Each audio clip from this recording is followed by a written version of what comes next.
Assunto de agora, pessoal, contratos de benfeitorias. Muito cuidado com estes contratos mal elaborados para não ser pego de calça curta no futuro, né? Um caso interessante julgado recentemente pelo STJ decidiu indenizar o arrendatário pelas benfeitorias realizadas na fazenda.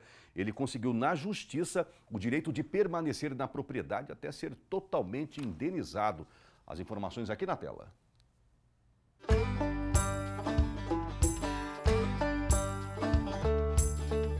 Sobre as benfeitorias, é importante começar lembrando que são bens acessórios acrescentados ao imóvel, que é o bem principal, pela pessoa que está na sua posse, ou seja, o arrendatário, com a finalidade de aperfeiçoar o uso desse imóvel e evitar que ele se deteriore, se destrua, ou ainda embelezar esse imóvel, torná-lo mais agradável, enfim. E aí, nesse mesmo sentido, aqui os livros de direito agrário também ressaltam que as obras ou despesas que se fazem no imóvel rural por aquele que exerce a atividade agrária merecem um tratamento especial e, havendo melhoramentos na propriedade alheia, se pressupõe que esses gastos são dignos de ressarcimento, né? Onde o direito de retenção, de permanecer com a propriedade, constitui uma exceção necessária para evitar injustiças, como o chamado enriquecimento ilícito. E é nesse conceito que se apresentam as classificações das benfeitorias, em úteis, necessárias e voluptuárias. Vamos lá. As benfeitorias úteis são aquelas que aumentam ou facilitam o uso do imóvel, tornando mais útil, como a instalação de cercas, como também as porteiras, mata-burros e outras facilidades. Já as benfeitorias necessárias são aquelas que têm por finalidade conservar o imóvel para evitar que ele se deteriore, como a reforma da estrutura, de mangueiros, de sedes residenciais e etc. Por fim, as voluptuárias, que têm um nome um pouco mais diferente, mais técnico, são aquelas benfeitorias de mero luxo, para tornar mais agradável o uso desse imóvel, como por exemplo piscina, paisagismo, enfim. Lembrando a conhecida frase de que cada caso é um caso, porque vejamos o exemplo de uma pista de pouso e decolagem de aviões numa propriedade rural.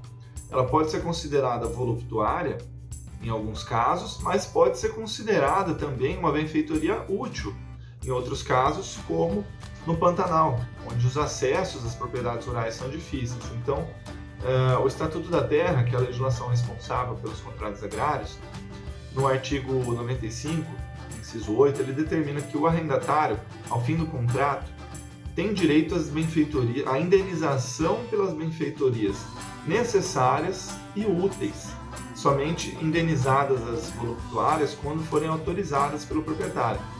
E esse mesmo artigo e inciso também determinam que, enquanto o arrendatário não for indenizado dessas benfeitorias necessárias e úteis, ele pode permanecer no imóvel de acordo com o contrato de arrendamento pelos prazos estabelecidos por lei pelo contrato. E sobre o caso citado no STJ, que é o motivo dos comentários de hoje, a relatora do caso, a ministra Nancy Andrighi, ela ressaltou que as benfeitorias acompanham o imóvel, de forma que esses melhoramentos que foram introduzidos pelo possuidor, pelo arrendatário, em algumas situações passam ao patrimônio do proprietário, que é o possuidor indireto, quando o bem principal, a propriedade rural, retorna para sua posse.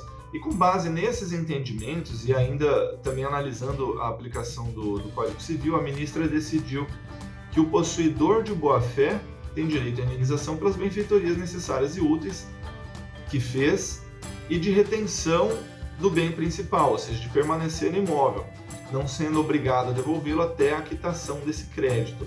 Mas isso não dispensa o possuidor, ou seja, o arrendatário, da obrigação de pagar uma renda, um aluguel, né, ou uma taxa de ocupação aí pelo tempo que ele vai usar esse bem, pelo tempo que ele usou o bem. O que acabou por anular, nesse caso, uma decisão do Tribunal de Justiça paranaense que isentava o pagamento de aluguéis pelo período de retenção de posse pelas benfeitorias não indenizadas. E dentre os fundamentos dessa decisão estão o enriquecimento ilícito, proibido por lei, motivo pelo qual o possuidor, o arrendatário, não pode permanecer na posse mesmo que por seu direito, sem uma contraprestação, né, o que caracterizaria uma situação incoerente com a ideia de retorno do imóvel ao estado anterior à formalização do contrato e a indenização efetiva pelos prejuízos, né?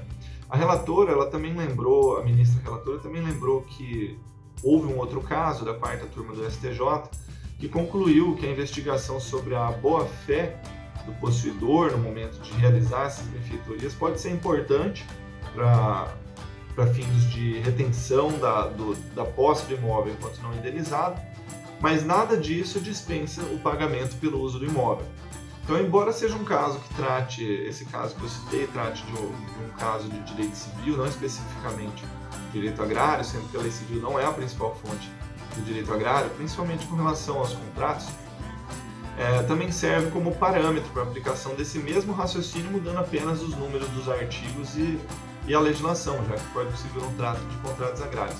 Então, por fim, fica um alerta aos arrendadores, aos arrendatários, para que elaborem com muita clareza as cláusulas contratuais, principalmente essas que estão relacionadas às benfeitorias, para que seja possível manter uma boa relação entre as partes, combinando no contrato como, quando deverão ser feitas essas benfeitorias e quais são elas. Afinal, o contrato faz lei entre as partes. Então, saudações e até a próxima!